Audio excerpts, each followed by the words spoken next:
A FES recolhe receitas de dólar reunidos e recém, com atividade de inspeção e fiscalização, balousa Síria e território nacional.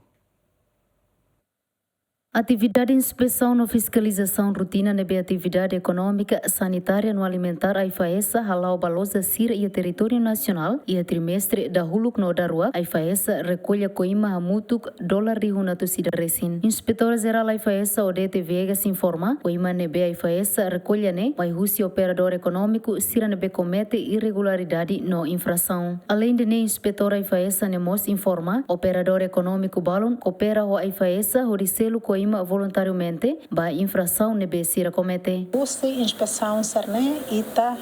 retangona coimas aga operadores econômicos não comete irregularidade ga infração to em loro ita consegue recolher na receita chamuto 103 mil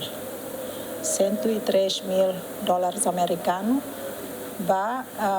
itane operadores econômicos sira e hakarak hatomos katak iha operadores econômicos sira barak nebe maga hakarak selo voluntária.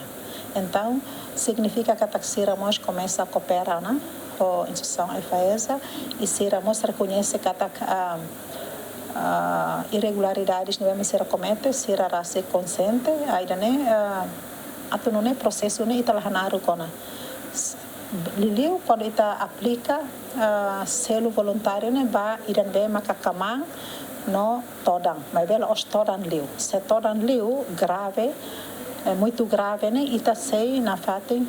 recorre ba iha procedimentos no magia. Inspeção na fiscalização na IFAESA halo husi fulan janeiro to março, inspeciona estabelecimento atus hatresin no iha fulan abril to maio, inspeciona operador econômico atus walu ruanulu. Husi fatin estabelecimento atus walu ruanulu na IFAESA halo na inspeção no fiscalização, composto husi fatin comércio hanesan loja sira, fatin turístico, no fatin indústria sira iha Timor-Leste, mas que número que husi inspeção no fiscalização rotina na IFAESA halo na ba operador econômico sira, a IFAESA taca permanente estabelecimento rua macanesan loja seara e atasi ibun no frigi, tambala halo tuir requisito susi a IFAESA. Tuir decreto lei número hatulu recintolo bara rihun rua runulu recintolo kona ba regime infração administrativa contra a economia no segurança alimentar prevê, empresa bot nebe comete infração kaman, se aplica coima husi dólar rihun rua atus lima to rihun sanulu no bainhira infração grave, se aplica coima dólar rihun sanulu to rihun hitunulu recém lima. Equipa cobertura GMN.